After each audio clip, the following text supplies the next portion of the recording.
This is a jig you don't know you know. I'm Brenda Searcy. I'm playing at the County Cork Pub in Portland, Oregon, and I love to show people this jig.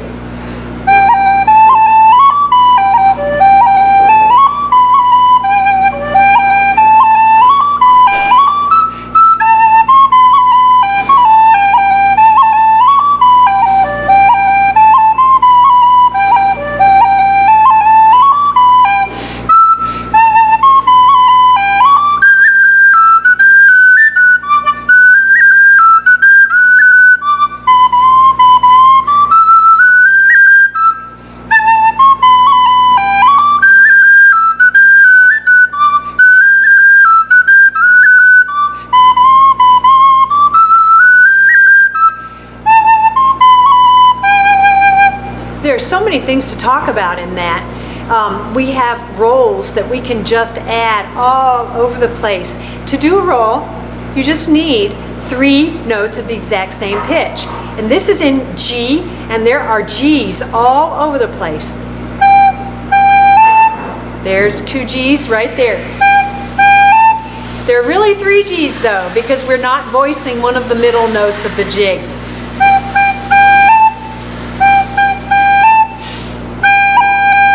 There you have a roll. Okay, so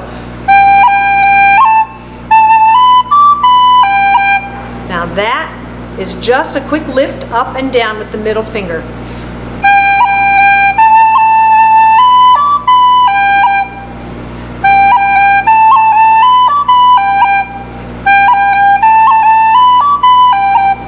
Next phrase. And I love that fill in the gap there.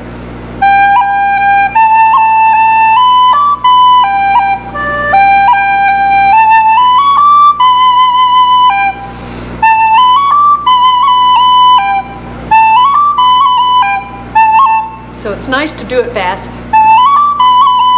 even though we've rewritten the tune just a tiny bit to make that ornament possible. I call it fill in the gap. Okay, from the top.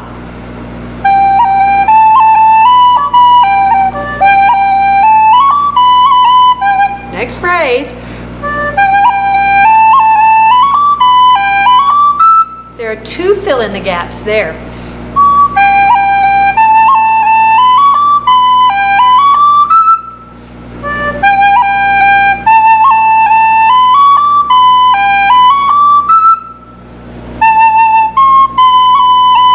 And there's our B roll, because B is also a very common note in the key of G. So we have G rolls, A rolls, and B rolls. Once again.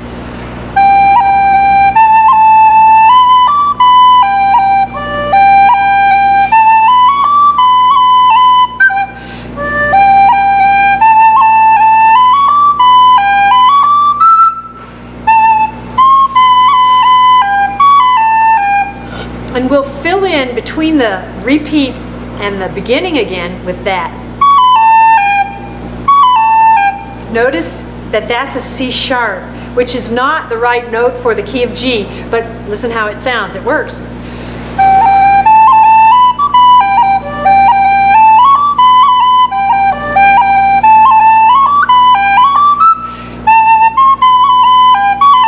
There it is.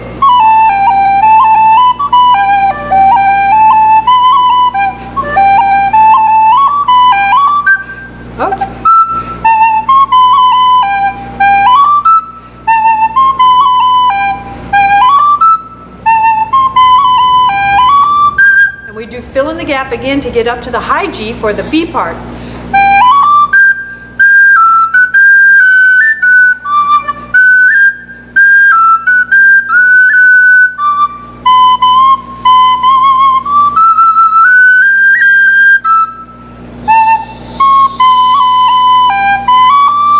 So that's our start.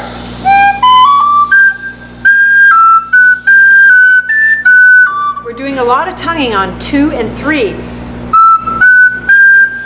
On 2 and 3, the F sharp and the G. And then we're going to tongue again, I think, coming up. Also on 2 and 3. Hey, we're doing a lot of 2 and 3 tonguing.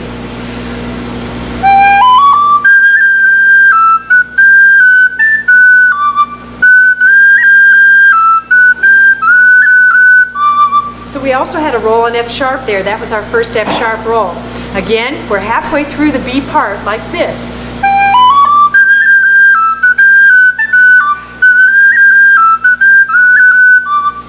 Here comes the part you know best.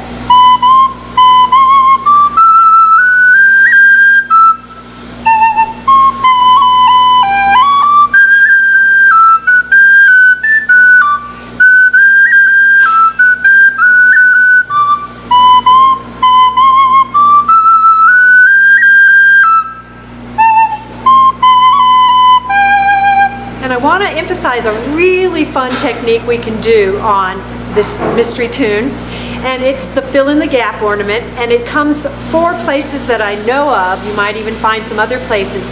The first is on the word chased. The monkey chased the weasel.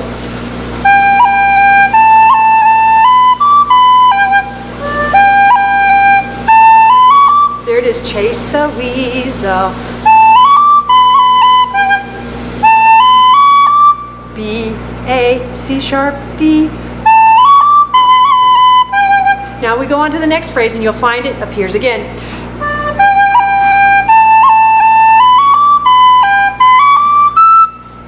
There it is again.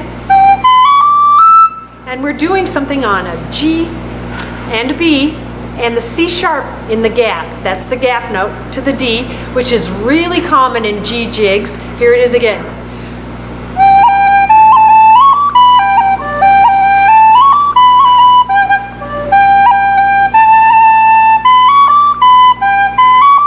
There it is. Right before the word pop.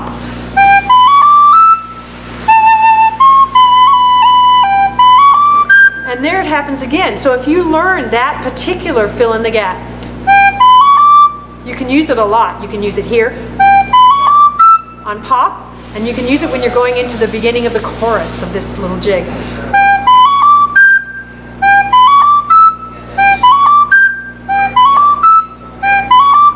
Each time it's actually the note C sharp, which is not the correct note in this key at all, but we use it because it works so great.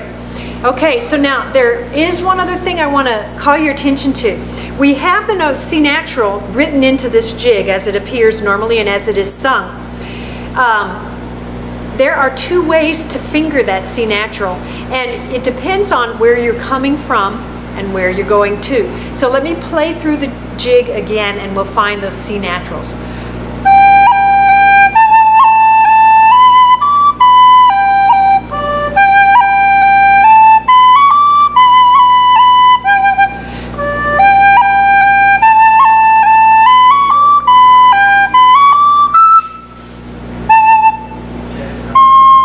There it is.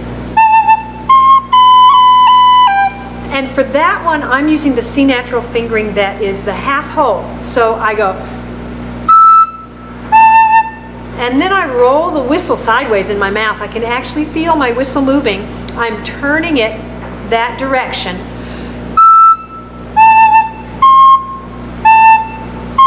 So I'm uncovering all the bottom holes and half of the very top hole.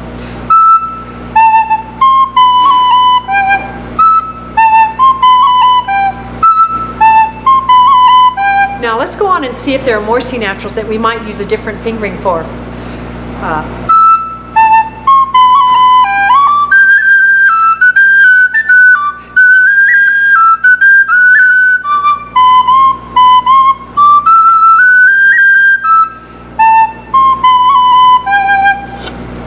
I hope you noticed that there were more C naturals, but we still use the exact same fingering. So in this jig, you can always get to the note C natural. Because you're coming from a B, you can always get to that C natural with the half hole. And at the end of the other part,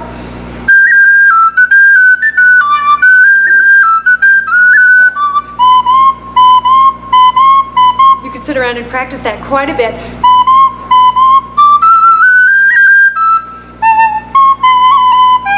Because you want to make sure that the pitch is pretty accurate. When we play that note, it's as if we're playing a fiddle and it's fretless. We have to choose how far our finger goes up and how much of the hole to uncover to make it in tune. That's how it should sound. Okay, there you go. Pop goes the weasel. Thank you very much.